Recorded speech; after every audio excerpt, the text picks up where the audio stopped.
The brand new Dallas Cowboys get their spurs in the National Football League as they take on a power-packed Pittsburgh Steelers team under the lights in the Cotton Bowl at Dallas. Eddie LeBaron puts the Cowboys on the touchdown trail in the opening period as he lassos Jim Doran. Doran, a 9-year National Football League veteran, outruns the Steelers secondary to complete a 75-yard touchdown run. The Cowboys go ahead 7-0.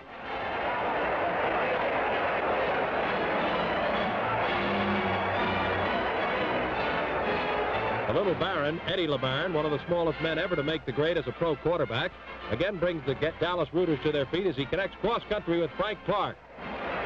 Clark carries to the Steeler 10. LeBaron continues to riddle the Steeler umbrella as he hits Fred Dugan. Dugan makes a spectacular catch to give Dallas a 14-point advantage after 5 minutes of play.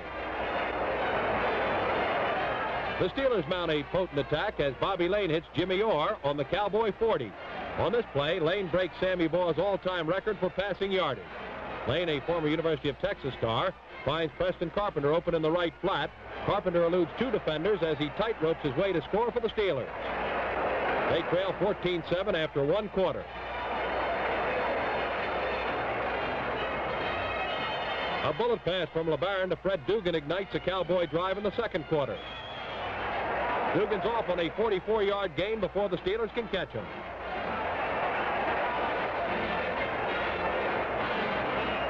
Don McElhenney rides hard for the Cowboys and scores. They now lead by a 21-7 count.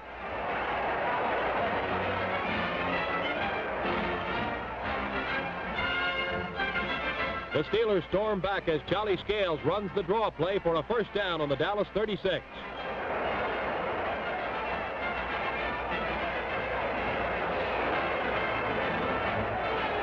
Bobby Layne fakes, then fires to Jimmy Orr for a score as the Steelers draw close to the surprising Cowboys, who still lead 21-14 at halftime.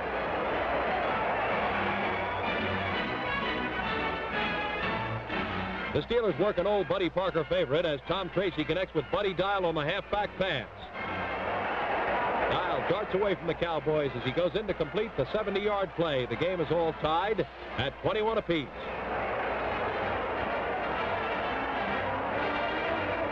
The Cowboys counter with LeBaron completing to Doran in the open. Doran goes all the way to put the Fighting Cowboys back on top at 28-21.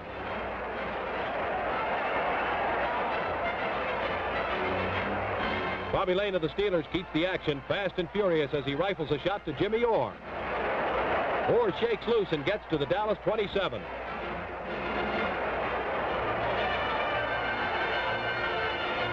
After absorbing a 15-yard penalty, Layne pinpoints Preston Carpenter on the dead run. Preston says goodbye to everyone as he gallops 48 yards to pay dirt. It's all even again after 3 periods, 28-28.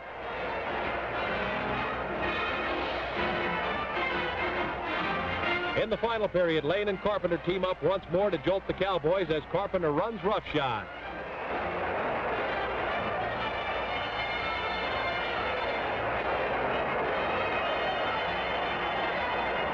The old master, Bobby Layne, waits until Tom Tracy gets loose, then fires on target to his stocky halfback. Tom rockets across to score the winning touchdown of one of the most exciting games ever seen in the Cotton Bowl. The Steelers edge the Cowboys 35-28, and the debut of the National Football League in Dallas is a thrilling success.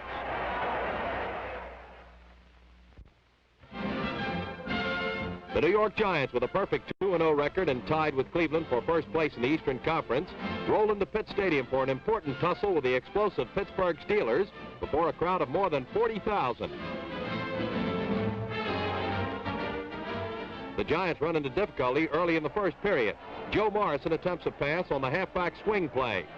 Steeler Dickie Megal intercepts as Pittsburgh sets up on the New York 36. Hard-running John Henry Johnson rams through a nice hole and gallops for 12 yards. From the 23, Tom Tracy takes a handoff and looks downfield to pass. Tracy finds Jimmy Orr loose in the end zone and hits him for the score. The Steelers take a 7-0 lead over New York. In the second quarter, the Giants get something going as Joe Morrison makes his way through the Steelers for 10 yards.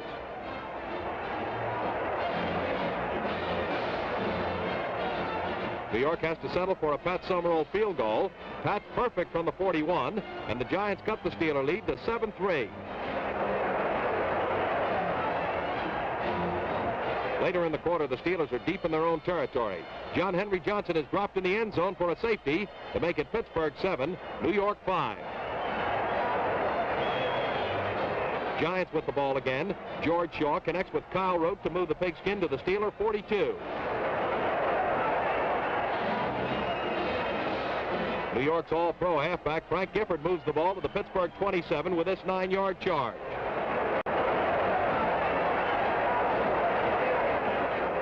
Shaw goes to the air again. He picks on Joe Morrison, and the speedy second-year man moves the ball close to the Steeler goal line. Shaw drops back and fires a bullet over the middle that Kyle Rote wraps up for the score. New York leads at halftime 12-7.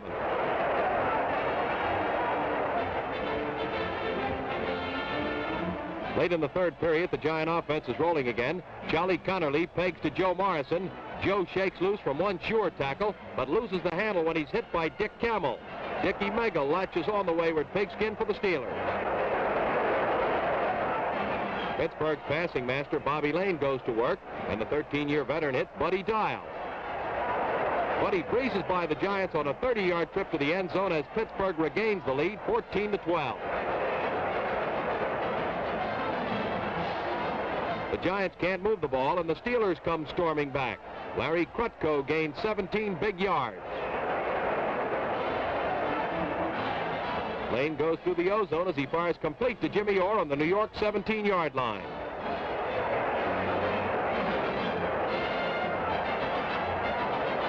Layne, a fine runner, scoots up the middle for 13 yards, and the Steelers are on the Giant 4.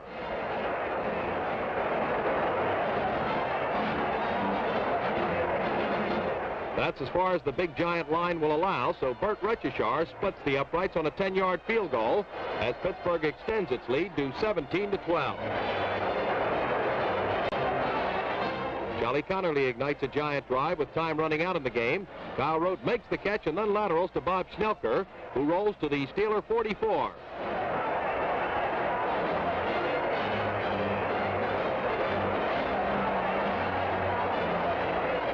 With less than a minute to play, Connerly hoists a long aerial downfield.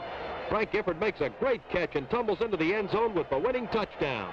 The Giants squeeze out a close 19-17 victory over the Steelers to retain their partial hold on first place in the Eastern Conference.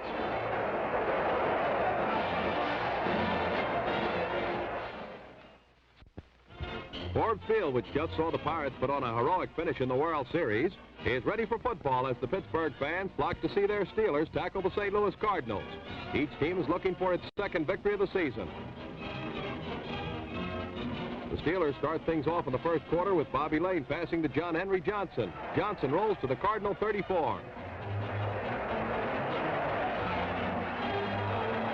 St. Louis won't yield another first down, but the Steelers manage 3 points as Bert Retchishar boots one over the bar from the 42. Another Retchishar boot makes it 6-0 after one period of play. It's the second quarter, and the Cardinals are on the attack. King Hill fires a fast one over the middle, but it's picked off by Dean Darby. Dean makes a nice return before he laterals to Dickie Megal. The Steelers are on the card 35. The Steelers pull some trickery with Jimmy Orr taking the ball on an end-around play. Orr gallops all the way to the St. Louis 4-yard line.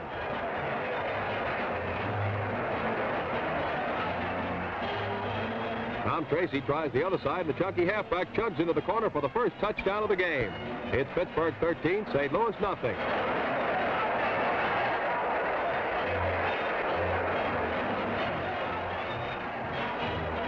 It's still 13-0 going into the third quarter.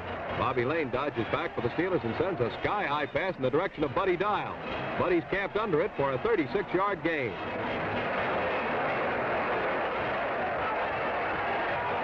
The slow-motion camera catches an old pro at work. Bobby Layne stays in the cup as his Steelers give him beautiful protection. He finally fires to Buddy Dial, who's slanting across the middle. Dial never loses stride as he makes the catch and scores the second Pittsburgh touchdown. It's Steelers 20, Cardinals nothing. Retchishar kicks off for the Steelers. Willie West takes it 5 yards deep in the end zone and refuses to settle for a touchback. He has blockers in front of him, and off he goes. Willie wheels through the Steelers with the greatest of ease until he trips over his own blocker after an 84-yard return.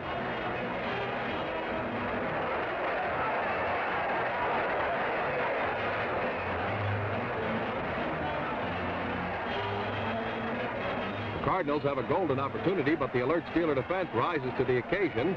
They jar the ball loose from Frank Mesnick, and Rudy Hayes flops on it in the end zone to take over for Pittsburgh.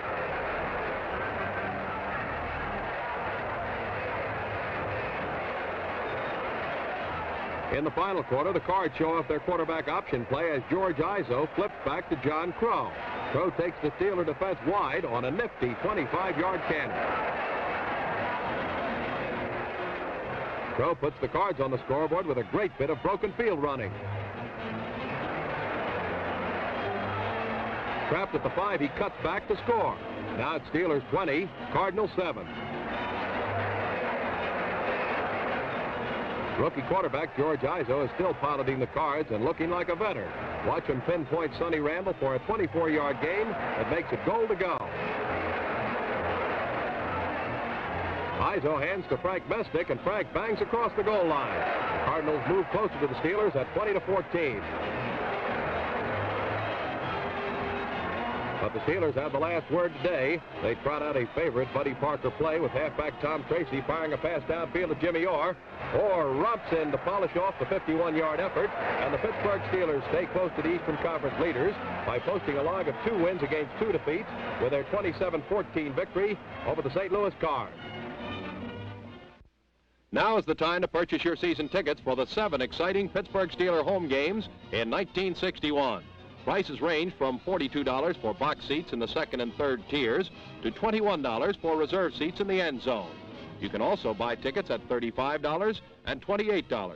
Be sure of a good seat location by buying early. Remember that you can buy on the budget plan for as little as $4 monthly. Stop by our office at 139 6th Street in the Roosevelt Hotel or telephone Express 1-1200. Pittsburgh's Ford Field is laden with snow as the newly crowned Eastern Conference champions, the Philadelphia Eagles, move into the Steel City, where the Steelers hope to reverse their loss to the Eagles earlier in the season. Buck Shaw's Eagles have racked up 9 straight wins en route to their first divisional title in 11 years. The Steelers take to the slopes early in the fray. Bobby Layne connects with Tom Tracy on a button hook over the middle. Tracy fights to get free, but Tom Brookshire makes the jarring tackle.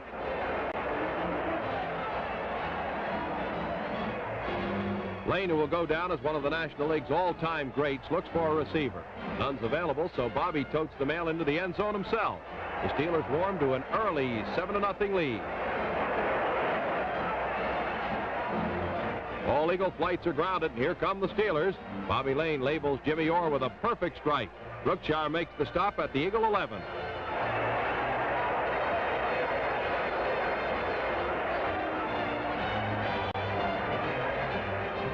The swing shift takes over as Bobby Layne tosses. John Henry Johnson stabs the leather with one hand, and the big fullback scoots across for the tally. The Eagles remain silent, and it's 13-0 Steelers after 1 period of play. The Eagle offense is still frozen. Norm Van Brocklin punts in the second quarter. The Dutchman's punt finds the coffin corner and goes out of bounds 2 feet from the flag.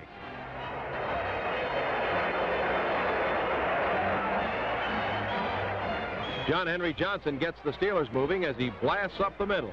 The fans rise to their feet as John Henry breaks into the open. Johnson pulls the throttle on the Steelers Express and thunders for an 87-yard nonstop excursion to wind up in the touchdown terminal. The Steelers increase their bulge to 20 points.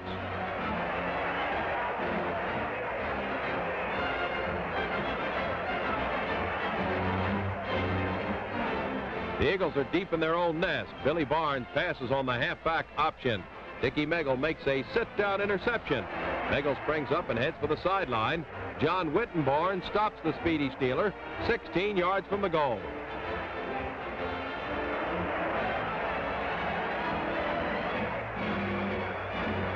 John Henry Johnson continues to hammer the Eagles.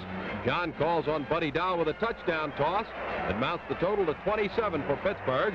Nothing for the Eagles at halftime.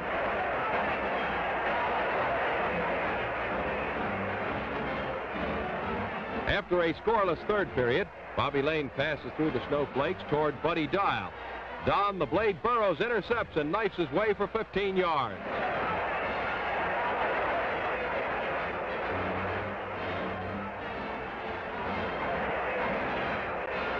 Sonny Jurgensen tries his hand at snowballing. Pete Retzlaff makes the catch and leads the Pittsburghers on a Murray chase before he's nudged out on the Eagle 47.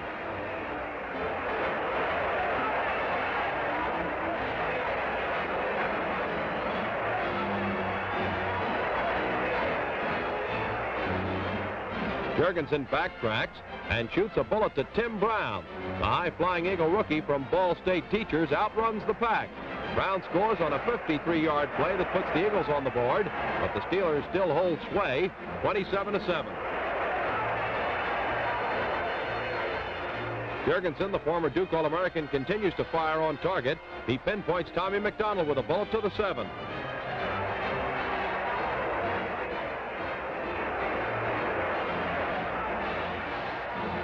Tim Brown follows the bull-like blocking of Jerry Hughes, number 65. Brown goes in for the touchdown, and the Eagles draw closer, 27-14.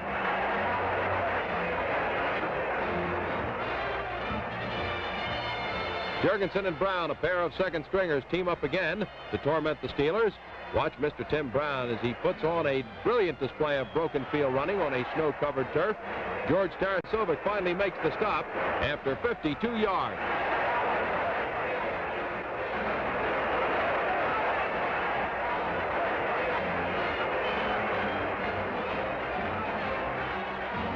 Jurgensen finishes the drive with a lob to Tommy McDonald. Tommy's touchdown gives the Eagles 21 points, but Father Time helps the Steelers hand their cross-state rivals their second loss in 11 games with a 27-21 victory over the Eastern Conference champion Eagles.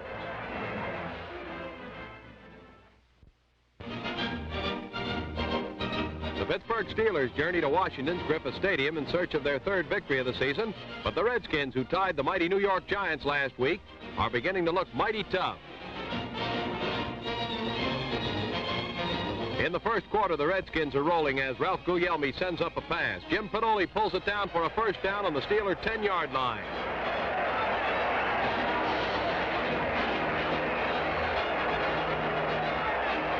Three plays later, fullback Johnny Olszewski swings left and knifes his way over tackle for a Redskin touchdown, and Washington takes an early 7-0 lead.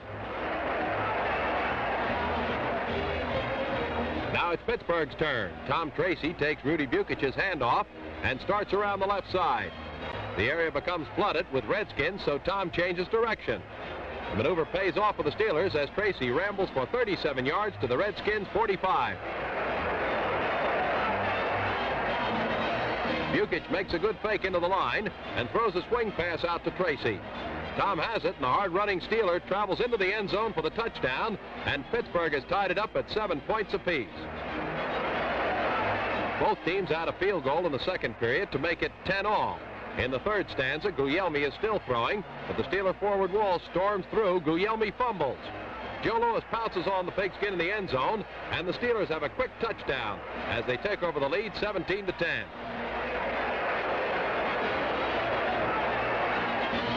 The Redskins are still full of determination as Ralph Guglielmi keeps throwing passes. Here he hits Joe Walton for 18 yards.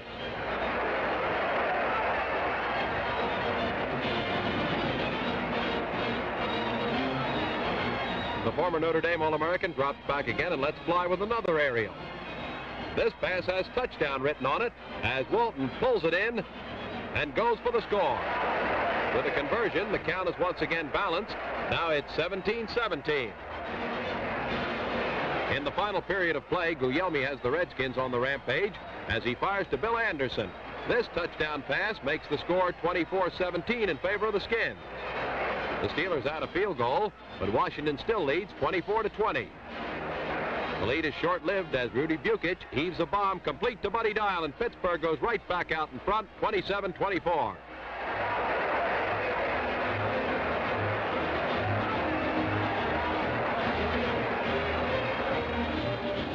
Redskins still have time late in the fourth quarter as Guglielmi gets off a pass, which Ed Verb gathers in.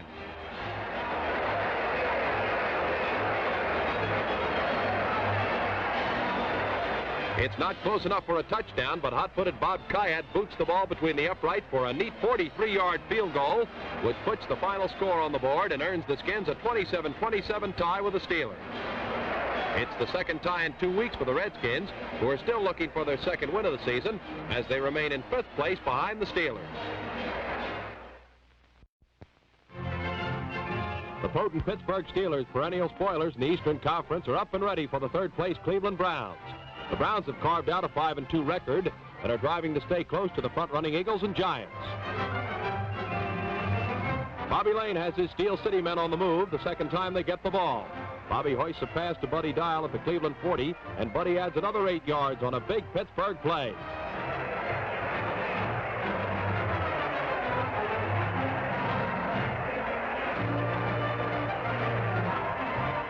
With Cleveland applying the rush, Layne hands to John Henry Johnson, and Johnson slants for 15 yards of Cleveland country.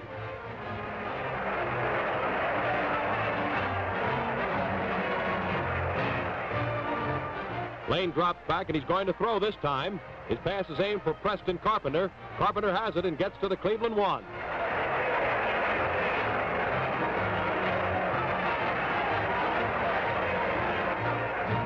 Browns brace, but John Henry Johnson drives over the goal line for the Steelers score.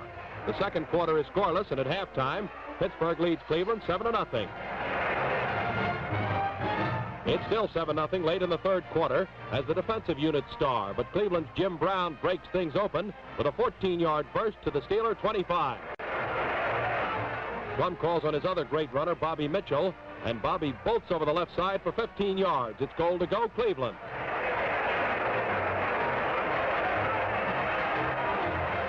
The inspired Steelers push Cleveland back to the 12, and Sam Baker goes back to try a field goal. His 19-yard effort is perfect to make it 7-3 Steelers going into the final quarter. The Browns go all out to salvage the game. Plum fakes beautifully, then hurls high and far. Bobby Mitchell has his defender beaten, gathers in the ball for a 55-yard gain. Cleveland's on the Steeler 25. Milt Plum drops back and fakes the Steelers dizzy before whipping the ball to Rich Kreitling in the end zone. Cleveland goes ahead 10-7 with about 6 minutes left to play. 6 minutes is plenty of time for Bobby Layne and his band. Layne lobs the screen pass to John Henry Johnson, and Johnson lugs it for 11 yards as Pittsburgh moves across midfield.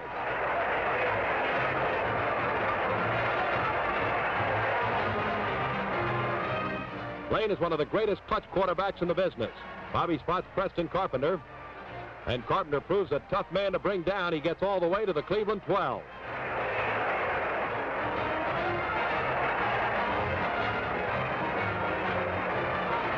Layne lights the fuse by giving the ball to Tom the Bomb Tracy. Tracy blasts into the corner of the end zone to put Pittsburgh back in the lead at 14-10. Now there are less than 3 minutes left.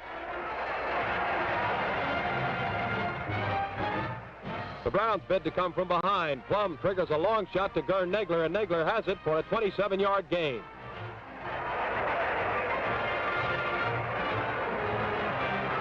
Plum's a cool customer as he steps back and rifles a pass to Leon Clark, who's nailed at the Pittsburgh 10.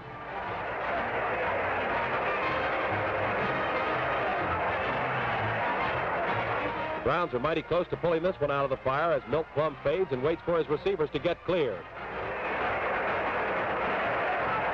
Leon Clark's open in the end zone and dives for the ball, but he can't convince the officials that he didn't trap the ball, and the Cleveland threat is dead. Pittsburgh's 14-10 victory puts Cleveland 2 full games off the pace in the East as the Steelers hope for a fast finish to improve their 3-5-1 line. The Washington Redskins know they're in for a stiff battle as they trot into Pittsburgh's Forbes Field. The Steel City men are fresh from a stunning upset over the Cleveland Browns, and they plan to make it 2 straight at the expense of the Redskins. The Steelers go right to work after the kickoff. Tom Tracy has plenty of power in front of him as he follows 2 burly blockers for an 18-yard gain. Bobby Layne isn't rattled by the Redskin rush as he takes his time and picks his receiver. Layne slingshots the ball over the middle to Preston Carpenter, and Preston bowls to the Redskin 31. It's Tom Tracy attempting a field goal from the Washington 37. Tracy's toe is true, and Pittsburgh assumes command at 3-0. Another Tracy boot makes it 6-0, and here come the Steelers on the final play of the first period. Preston Carpenter's on the receiving end of this Layne pass at the Redskin 46. Tom Tracy, who has scored all the Steeler points so far, racks up 6 more with a twisting 28-yard run through the Redskins across the goal line standing up. Layne's conversion makes it 13-0 Steelers, and that's the way it stands at the half.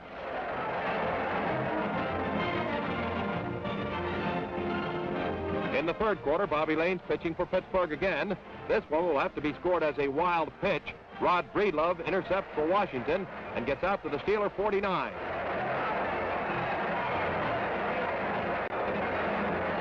Ralph Guglielmi takes control with a masterful hand. Redskin Ralph fires high and long to Dick James, who takes the ball in full stride to go in for a 49-yard touchdown.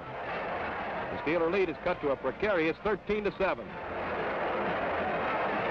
The Steelers boast one of the best offensive lines in the business, and they make a beautiful hole for John Henry Johnson. John Henry hammers out a 34-yard gain. The Redskins ambush the Steeler attack, and Layne tries his luck with a field goal attempt. It's good, and Pittsburgh gets a little insurance with a 16-7 edge. The Skins set out to try to cut that lead with Ralph Guglielmi throwing. Bill Anderson takes Ralph's toss and races away to a 43-yard gain. It's first down on the Pittsburgh 22. Drive carries into the fourth quarter, but fourth down finds Bob Kayat attempting a field goal. It's perfect to make the score read Pittsburgh 16, Redskins 10. The Steelers try to retaliate as they hand the ball to versatile Tom Tracy. Tracy turns passer and hoists the ball to Buddy Dial for a 41-yard pickup.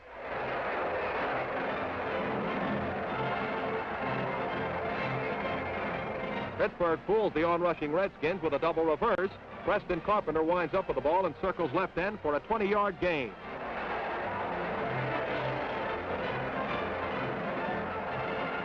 It's goal to go, and Layne hands to Tom Tracy again, but Redskin rookie Andy Stinchula has the play diagnosed and puts the arm on Tom for a 13-yard loss. On 4th and 18, Tracy kicks his third field goal from the 25 to boost his personal point total to 15, while the Steelers take a 19-10 lead. Later in the period, Bobby Layne retreats as the Redskins give chase, then flips over their heads to his fullback, John Henry Johnson.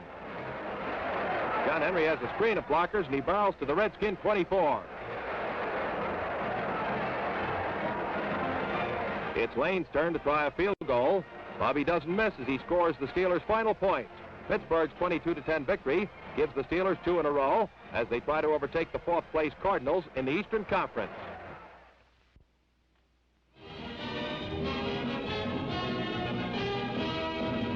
In 1961, the Pittsburgh Steelers will be playing 7 home games. Be sure to get your season tickets early. Our budget plan puts the season tickets in your pocket for as little as $4 a month. Steeler headquarters are at 139 6th Street, Telephone Express 1-1200.